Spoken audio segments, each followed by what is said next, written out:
اعوذ باللہ من الشیطان الرجیم بسم اللہ الرحمن الرحیم۔ عزیزان مان، آج فروری 1983 کی 4 تاریخ ہے اور درس قرآن کریم کا آغاز سورہ الرحمن کی آیت 50 سے ہو رہا ہے، 55/50۔ آپ کو یاد ہوگا کہ سابقہ آیات میں جنت کی آسائشوں اور نعمتوں کا ذکر چلا آ رہا ہے۔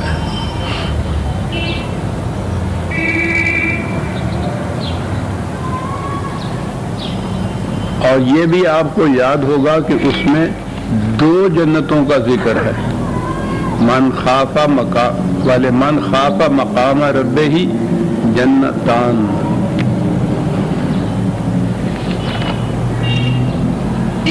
اس درس میں تو آپ کو شروع سے معلوم ہوگا کہ میں کہتا چلا آ رہا ہوں کہ جنت اور جہنم کی زندگی یہیں سے شروع ہو جاتی ہے،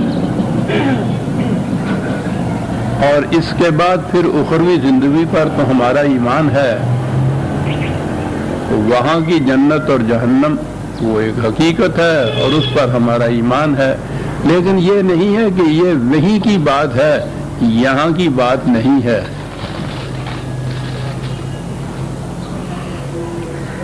میں اسی لیے جہاں جنت کا ذکر آتا ہے یا جہنم کا آتا ہے تو اسے جنت کہنے کی بجائے جنتی زندگی کہا کرتا ہوں، جہنمی زندگی۔ آپ غور کریں گے تو اس میں ایک فرق نظر آئے گا۔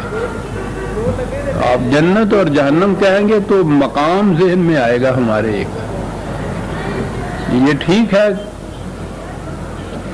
کہ ہم محسوسات کے خوگر محدود ذہن رکھنے والا انسان جب تک محسوس طور پر کوئی چیز سامنے نہ آئے اس کا تصور نہیں کر سکتا،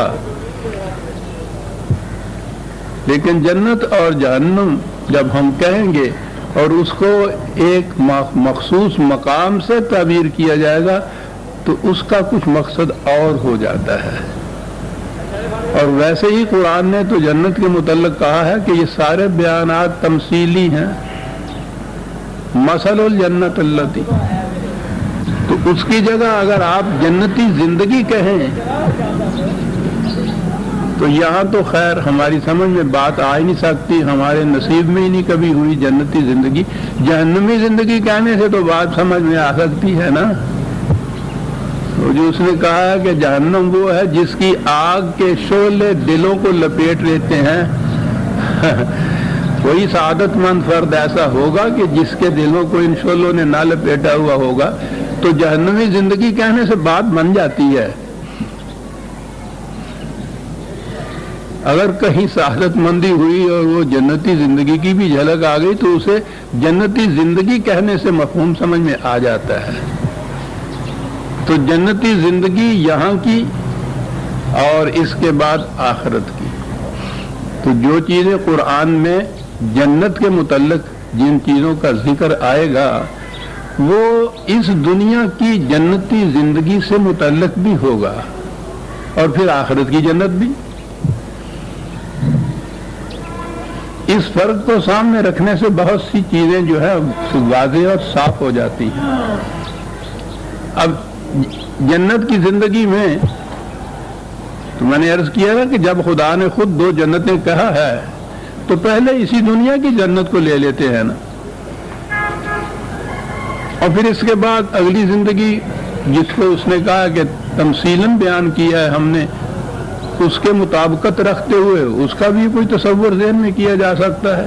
تو اس زندگی کے اندر کیا چیز پہلے بتائی ہے؟ فیہما، ان دونوں جنتوں میں آپ دیکھیے گا یہ دونوں ذکر آتا ہے قرآن کے اندر، ضمائر بھی دونوں کی آئیں گی، فعل بھی آپ کو معلوم ہے نا کہ عربی زبان میں یعنی باقی زبانوں میں تو واحد اور جمع، سنگولر اینڈ پلورل 2 ہی ہوتے ہیں، عربی میں 3، واحد ہوتا ہے اور پھر تثنیہ 2 کے لیے ہوتا ہے، پھر جمع ہوتا ہے اس سے آگے کے لیے۔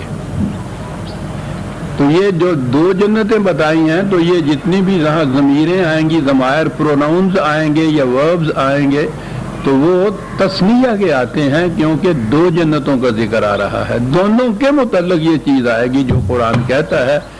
تو پہلے ہم اپنا قریبی جہنم آئے گا تو اس کی بھی ذکر ہم قریبی جہنم سے کریں گے، جنت یہاں کی جنت کے متعلق بھی بات ہوگی۔ پانی کا ذکر عام طور پر آئے گا اس میں، اسے بھی ذہن میں رکھیے کہ قرآن کی سب سے پہلی مخاطب قوم وہ عرب کی قوم تھی جو ریگستان میں زندگی بسر کرتی تھی۔ اب بھی اس کو ربع خالیہ کہتے ہیں، 3-4 ساری بستیاں ہیں وہاں سارے ملک میں، جنہیں آپ شہر کہہ لیجئے۔ وہ شہر بھی اب بن گئے ہیں وہاں سے جب یہ وہ بہنے والا سونا نکلا ہے زمین سے، ورنہ وہ شہر بھی ہمارے کچھ گاؤں یا قصبوں جیسے شہر ہوتے تھے۔ باقی ساری زندگی ریگستان کی، صحرا کی زندگی ہوتی تھی۔ کہیں پانی نکلتا تھا تو وہاں 2-4 درخت، نخلستان جسے وہ کہتے تھے، انہیں کو وہ باغ کہتے تھے، جنت کہتے تھے، وہاں وہ جا کے ڈیرا لگا لیتے تھے۔ جب تک پانی رہا وہاں رہے، پانی ختم ہوا خانہ بدوش، گھر کو کندھے پہ رکھا، پھر چلے گئے۔ ہر صبح سفر، ہر شام سفر، زندگی یہ تھی ان کی۔ پانی سب سے اہم ہے تھی۔ ویسے بھی زندگی کا مدار پانی پر ہے، اور قرآن نے تو جب ابتدا کی ہے زندگی کی، وَجَعَلْنَا مِنَ الْمَاءِ كُلَّ شَيْءٍ حَيٍّ، پانی سے ہی ہم نے ہر جاندار چیز کو پیدا کیا۔ تو پانی زندگی کا مدار ہے، اس پہ عام مدار بھی ہے۔ اور جب ایسے مقامات ہوں کہ جہاں پانی دور دور تک نہ کہیں ملتا ہو تو وہاں تو پانی کی قدر و قیمت ہم اندازہ ہی نہیں لگا سکتے کہ پانی کی قیمت کیا ہے۔ وہ اندازہ تو وہ لگاتے تھے، وہ ایک بدو ایک دفعہ ایک اتنا سا مٹکینہ سر پہ اٹھائے ہوئے چلا آ رہا ہے، پتہ نہیں کتنے میلوں سے، کتنے 100 میلوں سے، ہارون رشید کے دربار میں۔ لوگوں سے کہا کہ مجھے وہاں تک پہنچنے دیجئے، بادشاہ نے بھی کہا کہ ہاں آنے دیجئے، دیکھتے ہیں کہ اتنی دور سے یہ آیا ہے، وہ کیا لے کے آیا ہے۔ تو وہاں گیا تو اس نے مٹکینہ نکال کے اور اس میں دیکھا تو کہا کہ حضور ایک چشمے میں ایسا صاف اور شفاف پانی تھا کہ میرا جی نہیں چاہا کہ میں خود پیوں اور خلیفۃ المسلمین اس سے محروم رہ جائے، تو میں وہ پانی اس مٹکینی میں بھر کے لایا ہوں آپ کے لیے۔ پانی یہ چیز تھی ان کی۔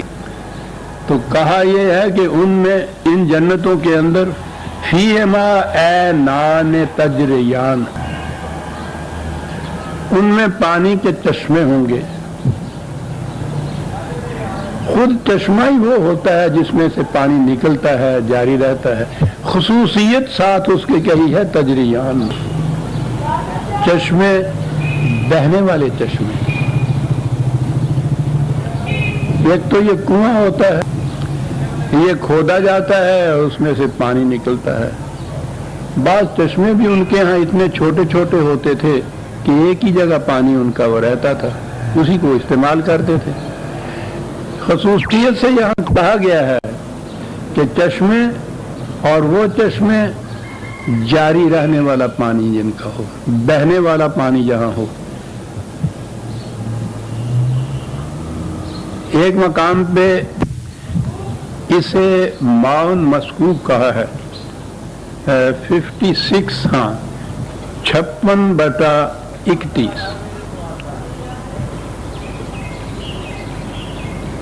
وَظِلٍّ مَمْدُودٍ وَمَاءٍ مَسْكُوبٍ۔ مسکوب وہ پانی کے جسے جگر پاش مشقتوں سے کھود کر زمین نہ نکالنا پڑے، بلکہ وہ خود بخود اوپر چلتا آئے، بہتا چلا جائے۔ یعنی خصوصیت یہاں بھی یہ بتائی ہے مسکوب کہہ کے کہ وہ پانی کہ جو خود بخود بہتا چلا جائے، جاری رہے۔ چشمہ جاریہ بھی ہمارے ہاں کہتے ہیں اس کو، جاری رہنے والا۔ یہ کون سا جاری رہنے والے کی بات خاص طور پہ کیوں کی گئی؟ اس لیے کہ اس کے مقابلے میں ایک زندگی یہاں یہ بھی بتائی گئی تھی وہ ارائیت الذی یکذب بالدین بڑی مشہور آیت ہے، مشہور صورت، تو نے اس کی حالت پہ بھی غور کیا ہے جو دین کا اقرار تو کرتا ہے لیکن عملاً اس کو جھٹلاتا ہے؟ اگر اس کا اقرار نہ کرے تو کچھ ایسی فریب دہی نہیں ہو سکتی، مانتا ہی نہیں ہے، یہ اس دین کو مانتا نہیں ہے، لیکن مردم شماری کے خانے میں تو مسلمان لکھا جائے اور عملی زندگی اسلام کو جھٹلا رہی ہو، اسے کہتے ہیں تکذیب دین کرنا، اقرار تو کرنا لیکن عملی زندگی میں اس کو جھٹلانا۔ دوسرے یہ کہیں کہ اچھا یہی ہے وہ اسلام جس کا نمونہ یہ لوگ چلے پھرتے ہیں، روٹی مانگنے کے لیے بھی ہمارے ہاں آتے ہیں اور دعویٰ یہ ہے کہ دنیا بھر کی مشکلات کا حل ملتا ہے اس اسلام کے اندر۔ یہ ہے تکذیب دین جسے کہتے ہیں۔ ارائیت الذی یکذب بالدین، بڑی عجیب یہ صورت ہے، اب کئی دفعہ یہ سامنے آ چکی ہے، کیا کیا باتیں اس میں کہی گئی ہیں دین کی تکذیب۔ فذلک الذی یدعو الیتیم ولا یحض علی طعام المسکین، دو چار باتیں ذکر کی۔ ایک تو یہ ہے کہ کوئی اگر تنہا رہ جاتا ہے معاشرے میں، اس کا جتھا نہیں ہوتا، پارٹی نہیں ہوتا، گروہ بندی نہیں اس کی ہوتی، برادری نہیں ہوتی، اس کو دھکے دیتا ہے۔ یہ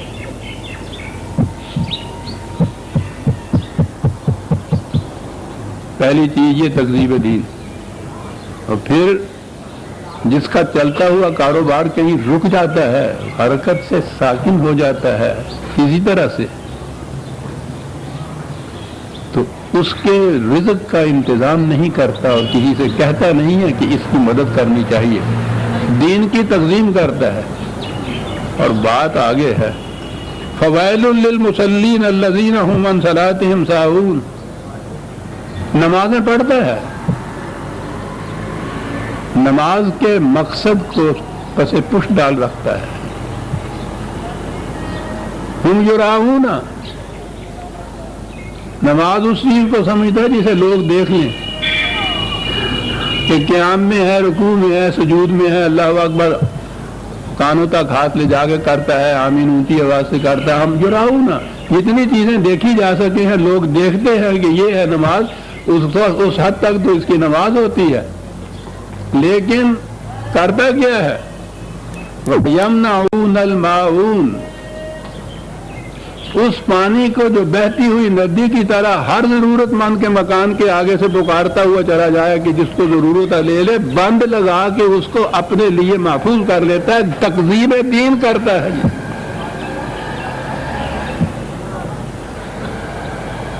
جن چیزوں پہ زندگی کا مدار ہے اور جسے خالق کائنات نے تمام انسانوں کے لیے نہیں پوری خلق کے لیے، للانام قرآن نے کہا ہے، ہر متنفس کے لیے اس کی زندگی کا سامان پیدا جو اس نے کیا ہے، مفت دیا ہے، بلا معاوضہ دیا ہے، بجائے اس کے کہ وہ ہر ایک کی ضرورت کے لیے کھلا رکھا جائے، یہ اسے بند لگا کر اپنے لیے مخصوص کرتا ہے، دوسروں کو اس کے لیے اس سے محروم کر دیتا ہے۔ یہ ہے تقسیم دین۔ دین میں بھی وہ ہے کہ نمازیں بہت پڑھتا ہے، یہ پھر کہہ یہ رہا تھا کہ قرآن نے تجریان جو ساتھ کہا ہے کہ پانی کے چشمے وہ جن کے آگے کوئی بند نہیں لگائے گا، وہ کھلے رہیں گے، بہتے چلے جائیں گے، وہ یہی وہ چشمے ہیں نا جن کو سلسبیل کہا جاتا ہے۔ سلسبیل چلتا ہوا آوازیں دیتا ہوا جا رہا ہے، پانی لے لو جس کو ضرورت ہے۔ کیا مرکب لفظ بنایا ہے انہوں نے عربوں نے، صاحب خود آوازیں دیتا جاتا ہے۔ تو اس قسم کی چیز بات تو پانی کی ہو رہی ہے، لیکن ہر وہ شے جس پہ زندگی کا مدار ہے اسے بہتے ہوئے چشمے کی طرح جاری آب رواں رہنا چاہیے کہ ہر ضرورت مند اپنی ضرورت کے مطابق اس میں سے لیتا چلا جائے۔ یہ نہیں ہے کہ جس پہ کوئی تھوڑا سا زور ہو وہ اس پہ بند لگا لے، اپنے لیے اس کو مخصوص اور محدود کر دے اور دوسروں کو اس سے محروم کر دے۔ یہ چیز نہیں ہوگی.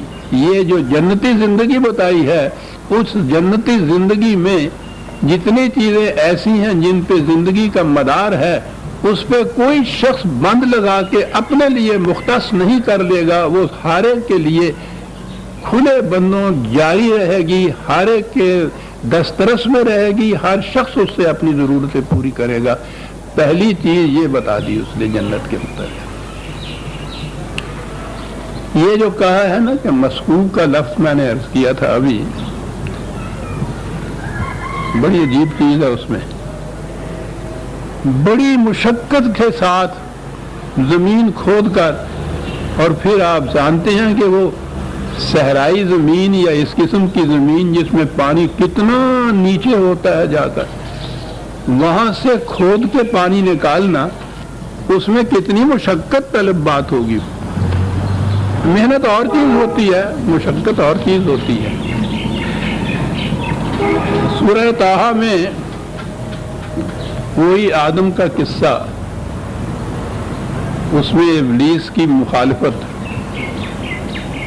کہا یہ آدم سے کہ اگر ہمارے ان قوانین کا اتباع نہ کرو گے تو یاد رکھو یہ بڑا دشمن ہے تمہارا. یہ باتیں پہلے آ چکی ہیں کہ یہ ابلیس اور شیطان کیا ہے. وہی ابلیسیت ہے جس کو بہتے ہوئے پانی پہ بند لگا دینا ابلیسیت ہے. کہ یہ کرے گا یہ فلا یخرجنکما من الجنت، تمہیں جنتی زندگی سے یہ محروم کر دے گا. نتیجہ کیا ہوگا؟ فتشقا، مشقتیں اٹھانی پڑیں گی تمہیں. زندہ تو رہنا ہی ہے ہر شخص نے، اسی طرح سے روٹی تو کمانی ہے. بڑی عجیب آیات ہیں یہ، 20/117 18 19 ہیں سورۃ طٰہٰ کی. کہا ان لکا اللہ تجوع فیہا ولا تعرا وانک لا تظمأ فیہا ولا تضحیٰ. جنتی زندگی میں یہ کیفیت ہے کہ اس میں نہ بھوک ستا سکتی ہے، نہ پیاس کی تنگی، نہ موسم کی سردی اور گرمی. یہ تمام چیزیں جتنی ہیں ان کے لیے کوئی چیز مشقت طلب نہیں یہاں ہوتی. اگر اس نے اس جنتی زندگی سے تمہیں محروم کر دیا یا تم محروم ہو گئے اپنی مفاد پرستیوں کے بنا پر، فتشقا، انہی چیزوں کے لیے تمہیں مشقتیں اٹھانی پڑے گی، یاد رکھو. اور میرا خیال یہ ہے کہ اسی آیت کی پہلی ہی جو آیت ہے اس میں یہ ہے کہ ما انزلنا علیک القرآن لتشقا. وہی لفظ ہے، قرآن تو نازل اس لیے کیا گیا ہے کہ تمہیں ان چیزوں کے لیے مشقتیں نہ اٹھانی پڑیں. اور یہاں یہ کہا گیا ہے کہ فمن اتبع ہدایا فلا یضل ولا یشقا. جو ہمارے قوانین کا اتباع کرے گا اس کی نہ تو محنت رائے گاہ جائے گی اور نہ اسے ان ضروریات زندگی کے لیے جگر پاش مشقتیں اٹھانی پڑیں گی. اور اس کے برعکس ومن اعرض عن ذکری فإن له معیشۃ ضنکا. جو ان قوانین سے گریز کرے گا، پہلو تہی کرے گا، منہ موڑے گا، اعراض برتے گا، اس کی معیشت، اس کی روزی تنگ ہو جائے گی. اور جہاں جو تنگ ہو جائے گی روزی، وَنَحْشُرُهُ يَوْمَ الْقِيَامَةِ أَعْمَىٰ، یہاں روزی تنگ ہو جائے گی اور قیامت میں بھی اندھا اٹھایا جائے گا. آپ دیکھتے ہیں کہ اس دنیا کا اور پھر اگلی زندگی کا آپس میں تعلق کتنا گہرا ہے. یہاں جو یہ کہا تھا نا کہ یہ دو جنتیں، ایک یہاں کی ایک وہاں کی، یہ یہاں کی جو زندگی ہے جس میں جگر پاس مشقتیں ہیں، رزق جو ہے اس سے یہ کہا معیشت کا ضنکا، رزق کی تنگی جو ہو جاتی ہے اس سے مشقتیں اٹھانی پڑتی ہیں.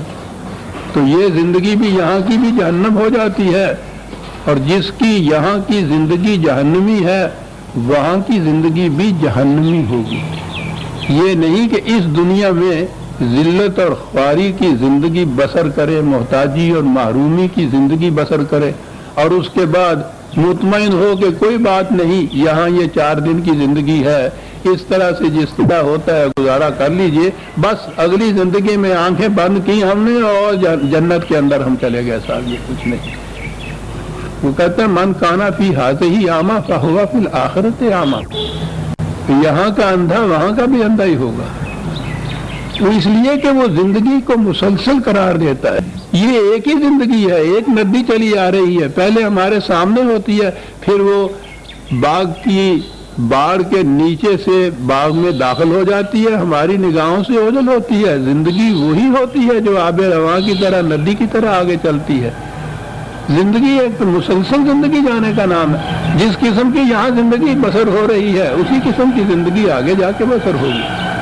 اور یہ اتنا واضح ہو جائے کہ کسی حادثے کی وجہ سے، اتفاقیہ ایکسیڈنٹ کی وجہ سے چلتے ہوئے گڑھے میں گر جانا یہ اور بات ہے، لیکن گڑھے میں گرنے کے بعد مطمئن ہو جانا کہ اصل زندگی یہی گڑھے کی ہے، یہ باہر کی زندگی نہیں ہے، یہ ہے وہ چیز جو قرآن کہتا ہے کہ اس چیز کو، اس زندگی کو جو محتاجی اور محرومی اور مسکینی اور رزق کی تنگی کی زندگی ہے اس پہ مطمئن ہو جانا اور اس سے نکلنے کی کوشش نہ کرنا، یہ ہے جہنمی زندگی۔ اور یہاں تو معاملہ اس سے یہی نہیں کہ اس زندگی پہ مطمئن ہو جاتے ہیں۔ پہلے تو روایات میں بھی آپ لیجئے تو یہ دنیا جیل خانہ ہے جس میں مومن پھنسا ہوا ہے۔ اس دنیا میں مومن کی حالت یہ ہے جیسے پانی کے باہر مچھلی کی حالت ہوتی ہے۔ دنیا ایک لاش ہے اور اس کے چاہنے والے کتے ہیں، یہ سارا کچھ۔ اور جب تصوف میں آئیے تو پھر تو پوچھئے ہی نہ، اس میں تو سارا دار و مدار ترک کے اوپر ہے، ترک دنیا، ترک عقبہ، ترک ترک۔ ارے صاحب یہ ہر آرزو کا ترک۔ اس نے کہا کہ یہ جو ہے آرزو، تو یہ بھی تو ایک آرزو ہے نا کہ میں اس چیز کو چھوڑ دوں، اسے بھی ترک کرو۔ بدھ مت کا نروانہ جسے کہتے ہیں، بات اور چلی جائے گی، یعنی دل میں یہ آرزو اور خواہش بھی نہ پیدا ہو کہ مجھے یہ چیز چھوڑ دینی چاہیے، ایسی زندگی ہو کہ اس کے بغیر آرزو کے ہی وہ چھوڑ دی جائے۔ وہ آپ کے یہاں کا تصوف آ گیا۔ اور یہاں قرآن دونوں کو جنتان کہہ رہا ہے، یہاں کی دنیا کی جنت اور آخرت کی جنت۔ اور ابھی وہ الفاظ آتے ہیں کہ یہ دونوں جنتیں ملی ہوئی ہیں، دور دور نہیں ہیں۔ تو فیہما عینان تجریان، ان دونوں جنتوں میں چشمے ہیں، جاری چشمے ہیں، بہنے والا پانی ہے، ہمیشہ نیچے ابلتا چلا آئے گا، مسکوب، اور بہتا چلا جائے گا، اور کوئی کسی چشمے کے سامنے بند لگا نہیں سکے گا صاحب۔ یوں ہی کسی نے لکیریں کھینچ کے کہا یہ میری زمین ہے، وہ جنت کی زندگی نہ رہی۔ عینان تجریان، جنتی زندگی کی یہ کیفیت ہوگی۔ وہی نبی اکرم صلی اللہ علیہ وسلم نے جو اس جنتی زندگی کا، جس کو اسلامی نظام کہتے ہیں، جو فرمایا حضور نے کہ جس بستی میں کسی ایک شخص نے بھی رات کو اس طرح بسر کی کہ وہ بھوکا رہا، اس بستی سے خدا کی حفاظت کی ذمہ داری ختم ہو جاتی ہے۔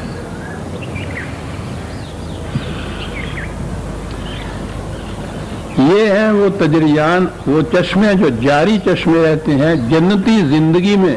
آپ سمجھ لیے نا بات آپ نے، جنت میں نا، جنتی زندگی میں کہیے، فیہما من کل فاکہۃ زوجان، پھر اب مختلف نعمتیں، ہر قسم کی لطیف اور لذیذ پھل، قسم قسم کے، انواع و اقسام کے، یہ سب چیزیں میسر ہوں۔ فَبِأَيِّ آلَاءِ رَبِّكُمَا تُكَذِّبَانِ، وہ تو ہر آیت کے بعد چلا آ رہا ہے نا۔ بتاؤ کہ خدا کی کن کن قدرتوں کرشمہ سازیوں سے تم ان تکذیب کرو گے، جھٹلاؤ گے ان کو. متکئین علی فرش بطائنھا من استبرق،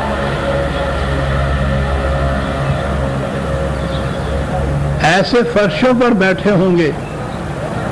آگے چل کے ایک جگہ صوفوں کا بھی ذکر آتا ہے، پردوں کا بھی ذکر آتا ہے قرآن میں.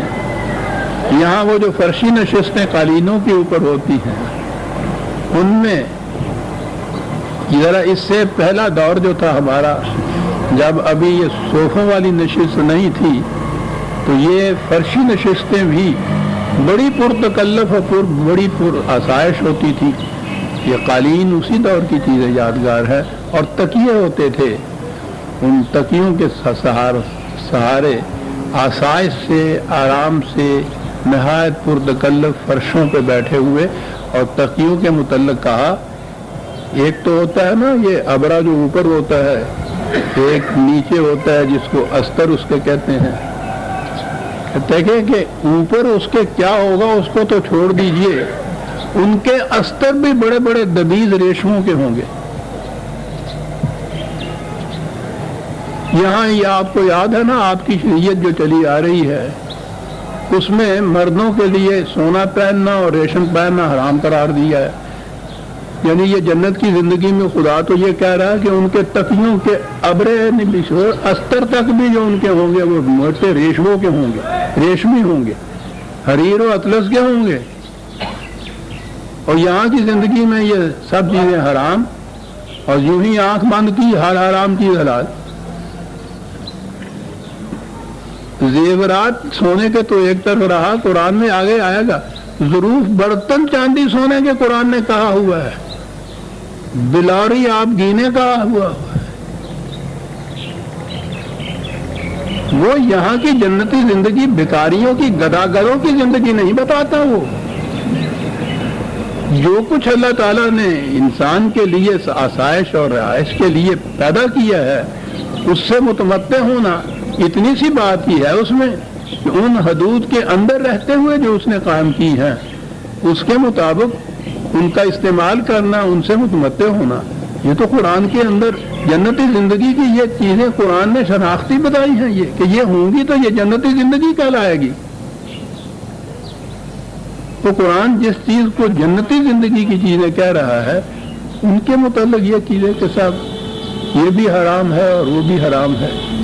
بہرحال آگے چلی آ رہی ہے. اب تو ہم آ رہے ہیں یہ 27واں پارہ ہے، 28ویں یا 29ویں 30ویں پارے میں، تو آپ دیکھیں گے تفاصیل جو آئیں گی جنتی زندگی کی.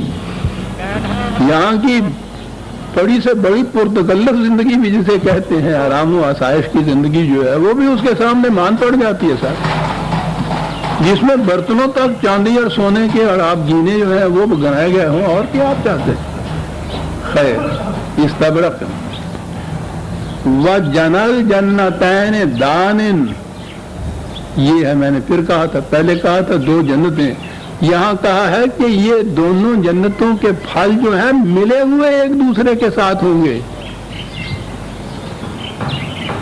وہی چیز جو میں نے عرض کی ہے کہ زندگی تو ایک تسلسل کا نام ہے، مسلسل چلتی ہے. یہ حسن عمل کے جو نتائج جنت میں ہم آخرت میں ہم جا کے کہتے ہیں نکلیں گے، قرآن کی روح سے وہ نتائج اس دنیا کے اندر نکلیں گے. یہاں کی زندگی جنتی زندگی ہوگی، ان کی خلاف ورزی سے یہاں کی زندگی جہنمی زندگی ہوگی. وَجَنَلْ جَنَّتَيْنِ دَانٍ، دونوں جنتوں کے پھل ملے ہوئے آپس میں ہوں گے، مسلسل ہے. فَبِأَيِّ آلَاءِ رَبِّكُمَا تُكَذِّبَانِ،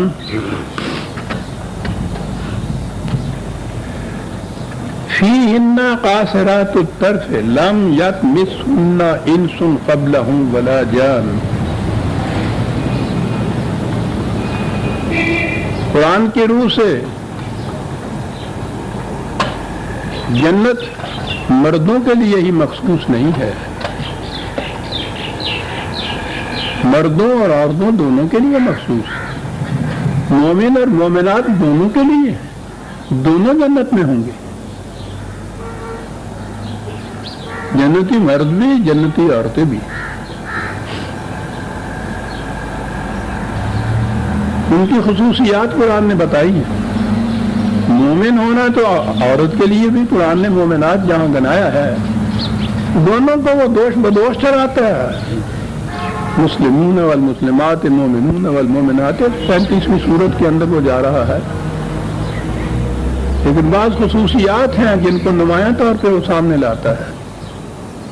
اس کو تو عصمت، حیا اور شرم، یہ صرف عورتوں ہی کے لیے نہیں ہے،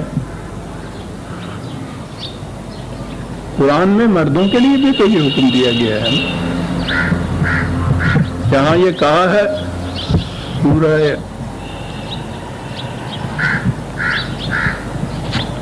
النور ہے،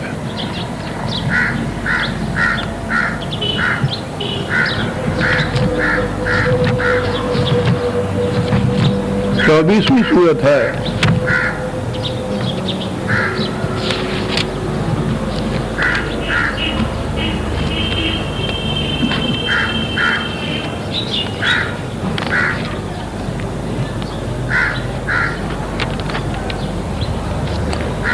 چوبیسویں سورت 30ویں آیت، 31ویں آیت۔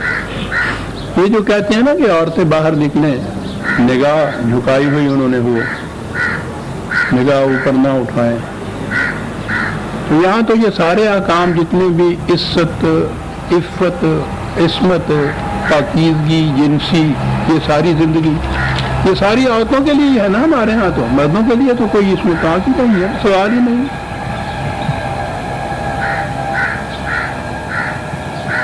اور جو کہندی ہے نا خامنوں کے میاں اس منڈے دا ہوں کچھ بقا بھی کر دیکھنا پیا کس طرح نہ راتاں نوں ادھی ادھی رات نہ باہر رہندا، وہ کہندا اس عمر 'ਚ کچھ ہوندا ہی ہوندا ہے،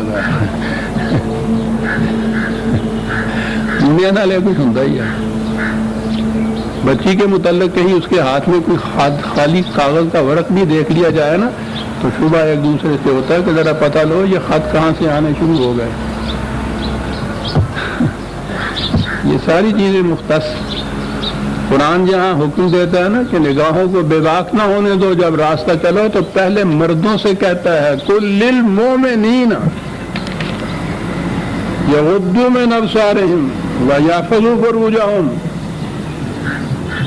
پہلے مردوں سے کہتا ہے کہ ان سے کہو کہ اپنی باہر جا نکلیں تو نگاہوں کو بے باک نہ ہونے دیں اور اپنی عصمت کی حفاظت کریں۔ پہلے مردوں کے متعلق ہے مومنون، اور پھر قل للمؤمنات یغضضن من ابصارہن، پھر عورتوں کے متعلق بعد میں ذکر آیا ہوا ہے۔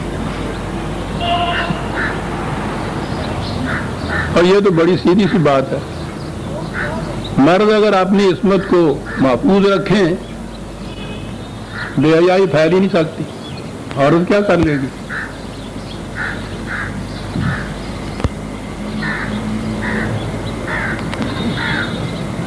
کراچی میں یہ قصہ جب اٹھایا گیا نا کہ یہ جو ریڈ لائٹ ایریا جسے کہتے ہیں، یہ بازار حسن اس کا نام رکھا ہوا ہے، طوائفوں کا بازار، اس میں یہ تھا کہ اس کو قانوناً منع کر دیا جائے، تو اس کے بعد یہ ہوتا تھا کہ یہ تو کچھ ناممکنات میں سے ہے، تو اس زمانے میں کچھ میری بھی صحیح ہوتی تھی کہنے کی، تو انہوں نے کہا اس کا علاج کیا ہے؟ میں نے کہا عورتوں سے کچھ نہ کہیے، قانون مردوں کو حکمت بند کر دیجئے کہ اس علاقے میں نہ جائیں، معاملہ حل ہو جائے گا۔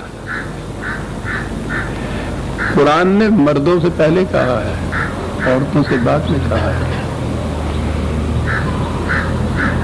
اس میں تو اس وقت تو یہ چیز جنت کی زندگی میں تو آپ سمجھتے ہیں عورتوں کا ذکر آئے گا۔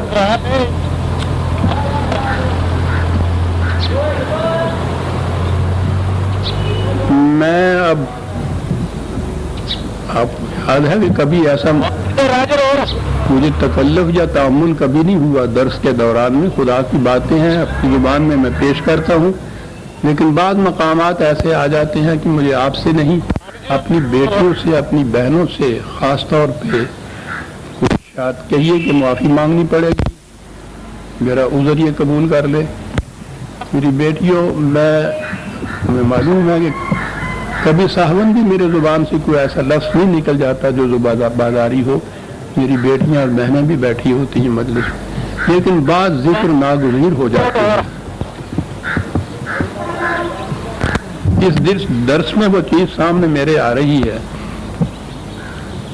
اور میں نے پچھلے 2 دنوں میں کتنی بار یہ سوچا کہ میں جرت کر کے یہ چیز درس کی پوری مجلس میں یہ بیان کر دوں۔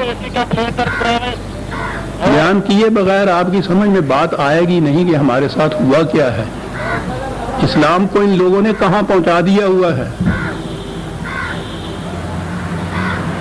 ہر ایک آدمی سے یہ نہیں ہوگا کہ اس کتاب کو خود اس نے مطالعہ کیا ہوگا، اس کا علم ہونا بڑا ضروری ہے آپ کے لیے، پھر سمجھ میں آئے گا کہ کیا کیا گیا ہے اس اسلام کے ساتھ۔ لیکن اس میں اب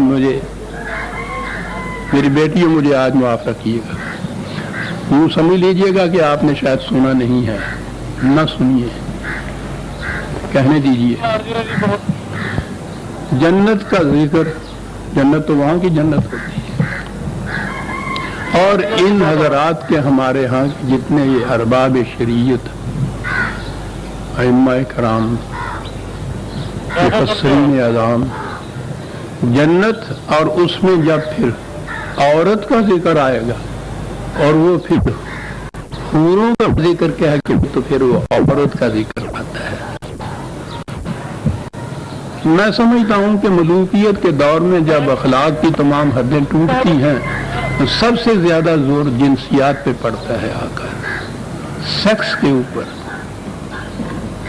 جس دور کی کیفیت یہ ہو، عباسی زمانے کے خلفاء، امیر المومنین خلیفۃ المسلمین کہلانے والے، آپ کو یاد ہے کہ خلیفے کے حرم میں 3,000 لونڈیاں ممتوع ہوتی تھیں۔ بغداد کے بازار میں منڈی تھی ایک، جس میں عورتیں نیلام ہوتی تھی، بیچی جاتی تھیں۔ منڈی وہ پہلے ہوتی تھی مویشیوں کی، اس کا نخاس اس کا نام ہوتا ہے عربی زبان میں، جہاں مویشی بیچے جاتے ہیں۔ مویشی شاید وہاں پھر کم ہو گئے ہوں گے یا ان کی گنجائش نہیں رہی، اسی منڈی میں عورتیں بکا کرتی تھی، تو نخاس اس کا نام، اب تک نخاس ہی ہے ان کی زبان میں اس کا نام۔ میں نے جب گیا ہوں حجاز کی زمینوں میں تو کویت میں نے ایک مقام پہ انہوں نے بتایا، اب تو وہاں یہ چیزیں بند ہو گئی ہوئی ہیں، یہ تھی وہ نخاس یہاں کی، کل تک ان ملکوں میں نخاس کل تک، اور یہ آپ کے ہاں کی شریعت کے اندر یہ لونیاں، آپ کو یاد ہے کہ وہ اس اسمبلی میں، اس سے پہلے کی اسمبلی جو تھی غالباً بھٹو کے زمانے کی اسمبلی، اس میں جب یہ پابندی لگا رہے تھے کہ یہ 4 عورتیں جو دھڑا دھڑ کرتے چلے جاتے ہیں کچھ پابندی لگائی جائے، تو ایک بہت بڑے مولوی صاحب نے اسمبلی میں یہ سوال اٹھایا تھا کہ یہ پابندی تو لگا دیجئے لیکن کم از کم ایک لونڈی رکھنے کی اجازت ضرور دیجئے۔ آج اس دور میں یہ مطالبہ آپ کے ہاں کی پارلیمنٹ میں کیا گیا تھا، تو اب سوچئے کہ دور ہو وہ وہاں جہاں 3,000 لونڈیاں ایک محل کے اندر ہوں۔ اس لیے ہم جب سنتے تھے نا کہ جب کوئی مسلمان کوئی باہر جاتا ہے یورپ وغیرہ میں تو ان سے تعارف ہوتا ہے کہ مسلمان ہے، تو وہ پوچھا کرتے تھے کہ آپ کے حرم میں کتنی عورتیں ہیں، یعنی پہلی بات خصوصیت یہ پوچھی جا رہی تھی۔ تو جب یہ جنت کا ہو ذکر ان کے ہاں،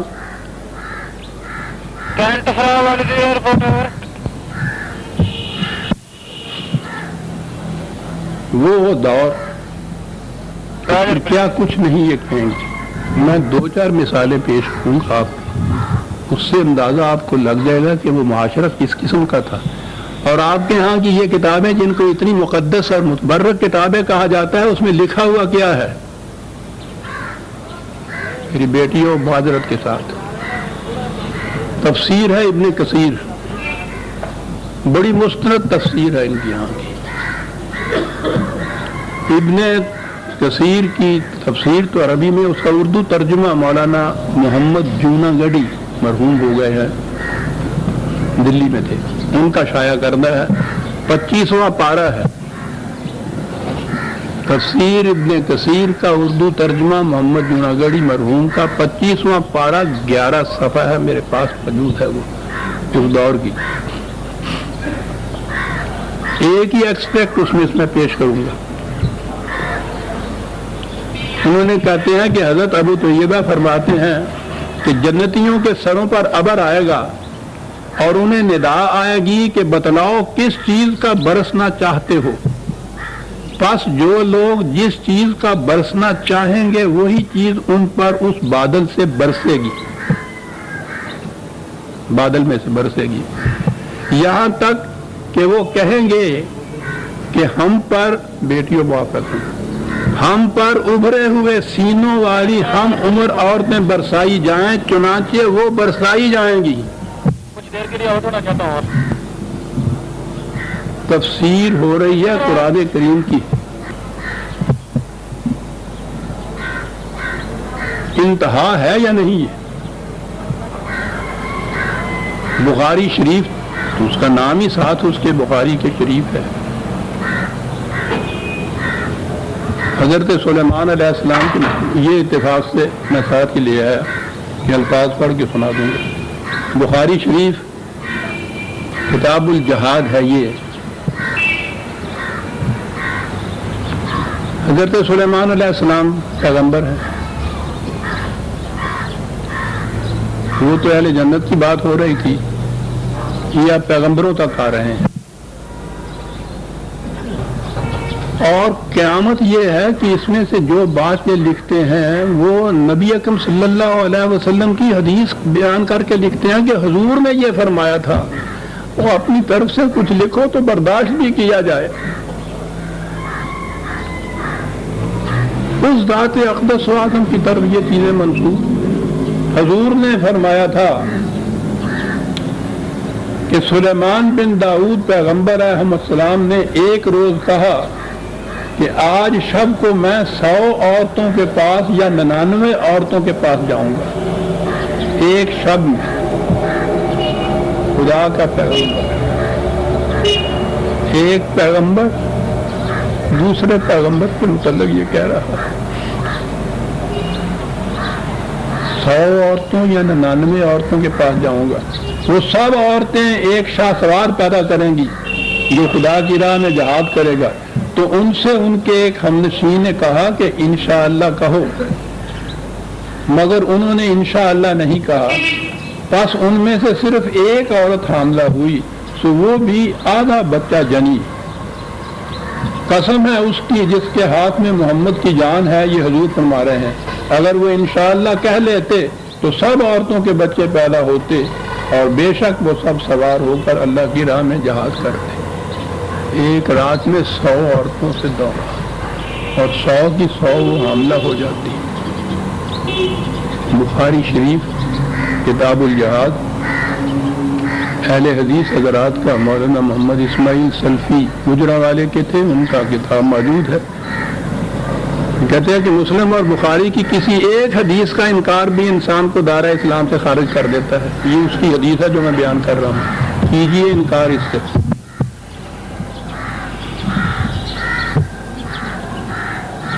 یہ تو حضور نے بیان فرمایا بقول ان کے، معاذ اللہ. نظر آتا ہے کہ کس دور میں یہ وضع ہوئی تھی.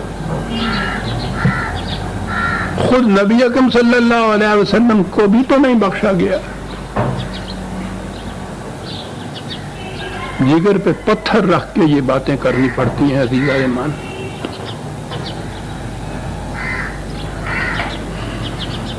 اس بخاری شریف کے ہی باب الغسل میں یہ روایت ہے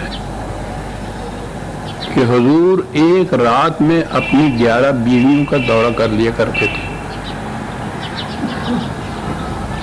میں کسی دوسرے وقت میں حضور کی ازواج مطہرات کی متعلق یہ عرض کروں گا. یہ جو ذکر ہے 11 یا 9 یا کتنی تھی، وہ وقت جب آئے گا تو میں اس وقت صرف وہ حدیث روایت بیان کر رہا ہوں جو منسوب کی گئی ہے کہ حضور ایک رات میں 11 یا 9 بیویوں کا دورہ کر دیا کرتے تھے.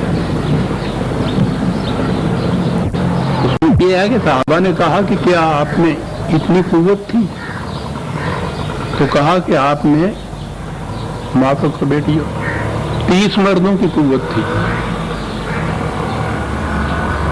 اور دوسرے نے کہا کہ یہ اس دنیا کے 30 مردوں کی نہیں، جنت کے 30 مردوں کی، جنت کے ایک مرد کی قوت 100 مردوں کے برابر ہوتی ہے.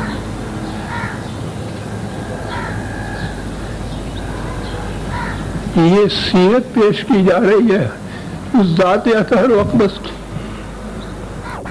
جس کی پاکیزگی دامن کی قسمیں جبریل اٹھائے.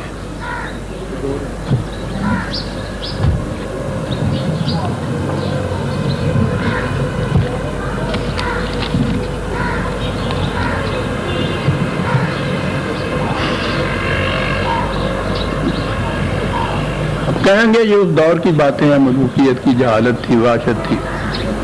صورت آپ کر نہیں سکتے کہ تمہیں تو بخاری اور مسلم کی حدیثیں یہ ہیں. آج آپ کے ہاں کیا ہو رہا ہے؟ آپ کے ہاں کیا اس دور کے سب سے بڑے آپ کے ہاں مجتہد اور مجد اور اقامت دین کے دائی سید ابوالعلا مودودی مرحوم ہے نا. انہوں نے بھی تو تفسیر لکھی ہے، تفہیم القرآن. حال کی چیز ہے نا وہ تو. تفہیم القرآن کی 5ویں جلد ہے. اس میں وہ تفسیر بیان فرماتے ہیں حوروں کے متعلق.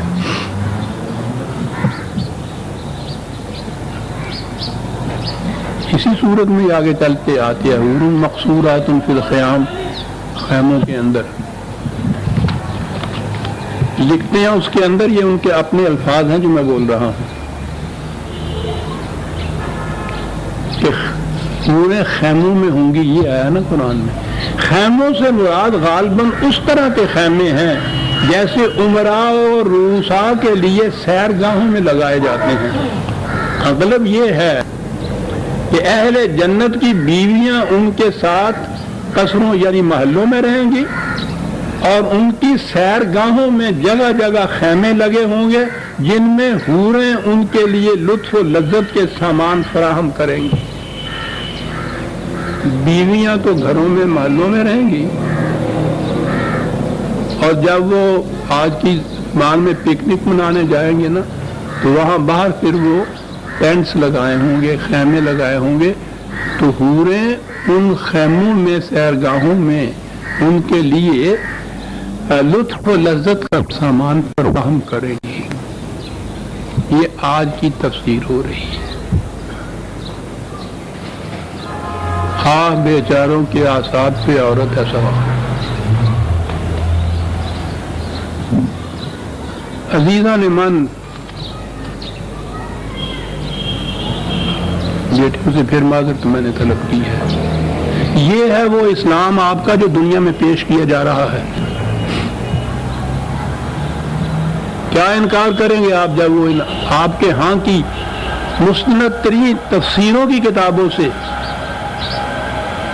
وہ کتابیں حدیثوں کی جن کے متعلق کہا گیا اصل الکتب بعد کتاب اللہ، قرآن کے بعد سب سے زیادہ صحیح ترین کتابیں آپ کے ہاں کی سندیں جو ہیں اسلام کی، متقدمین کو چھوڑ دیجئے، آج کے دور کے آپ کے ہاں کے یہ مفسر اس قسم کے عام طور پہ سمجھا جاتا ہے یہ کچھ لبرل قسم کے یہ تھے.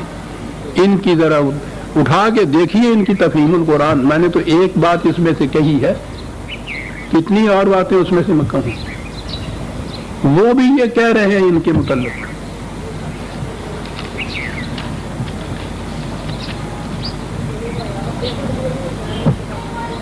یہ ہے وہ نقشہ جو جنت کا پیش کیا جاتا ہے. اب اگر دنیا کے یہ جتنے بھی غیر مسلم ہیں آپ کے متعلق اگر ہسٹری میں جائیے تو وہ آپ کے ہاں کا دور کہ جس میں ایک خلیفہ کے حرم میں 3-3 ہزار لونیاں ہوتی تھی، بکتی تھی، نیلام ہوتی تھی. تفسیریں آپ کی یہ، حدیث کی کتابیں آپ کی یہ، موجودہ دور کے مفسر یہ. یہ اسلام آپ ان کے یہاں پیش کریں گے؟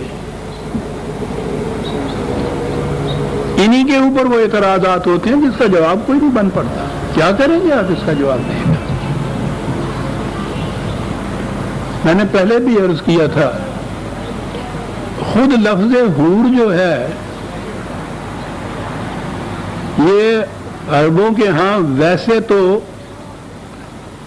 ایسی آنکھ والے، میں بھی عرض کروں گا عورت ہی صرف نہیں، یہ بڑی خوبصورت آنکھ ہوتی ہے، غزال کی آنکھ جسے کہتے ہیں، سیاہی، پوری سیاہی، سفیدی، بڑی شفاف اور نہایت متناسب قسم کی آنکھ، اس کو بھی کہتے تھے.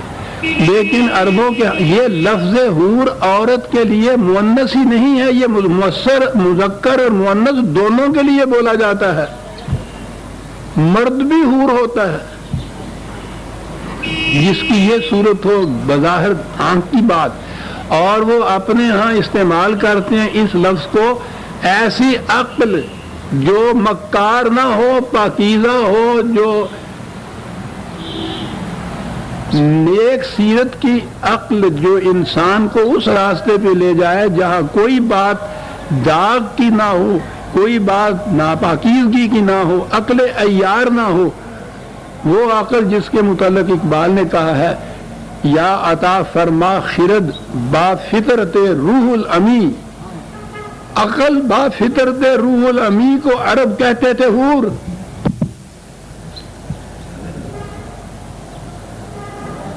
جس میں کوئی عیاری، مکاری اور تیاری نہ ہو.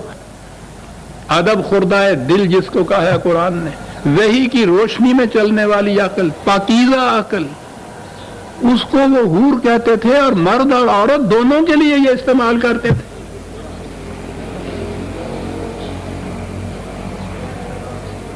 اب ان کے بس میں پڑ گئی یہ حوریں، تو وہ پھر وہ پکنک میں خیموں کے اندر لذت کا سامان فراہم کرنے والی ہیں. بیویاں رہیں گی محلوں میں اور یہ جائیں گی باہر سیرگاہوں میں. کس حیثیت سے یہ عورت یہ حوریں ہوں گی صاحب؟ بیویاں تو ہوں گی محلوں میں. اف میرے اللہ،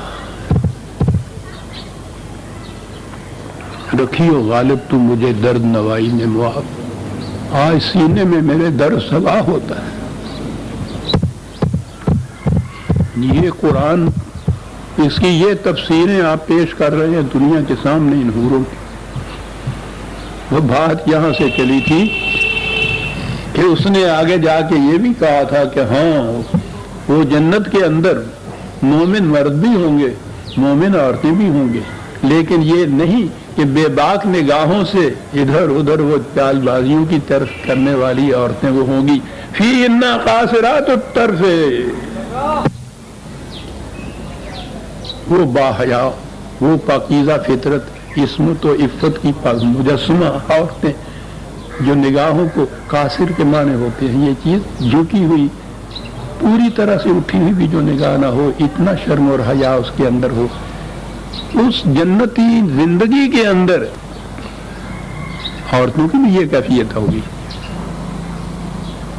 اس قسم کی عورتیں کہ لم یطمثہن انس قبلہم ولا جان، کہ نکاح سے پہلے اپنوں یا بیگانوں میں سے کسی نے ٹچ تک نہیں کیا ہوگا ان کو. ایسی ہونی چاہیے نا جنتی زندگی، جس میں ہر نکاح کرنے والے لڑکے کو اس کا یقین ہو کہ میری یہ جو منکوحہ بیوی آ رہی ہے، اس سے پیشتر کسی نے اس کی طرف آنکھ اٹھا کے نہیں دیکھا، کسی نے ٹچ نہیں کیا اس کو. کتنی بڑی اطمینان کی زندگی ہے. کیا کہہ گیا ہے قرآن، فَبِأَيِّ آلَاءِ رَبِّكُمَا تُكَذِّبَانِ، کہا کیا کہتے ہو تم ان کی پاکیزہ فطرتی کے متعلق، کأنہم الیاقوت والمرجان، یہ تو گوہر آبدار ہیں، سفیدہ سحر کی طرح پاک، دامن مریم کی طرح پاکیزہ. گوہر مرجان موتی ہیں، صدف کے اندر پلے ہوئے موتی، کسی نے بد آنکھ سے دیکھا تک نہیں ان کو.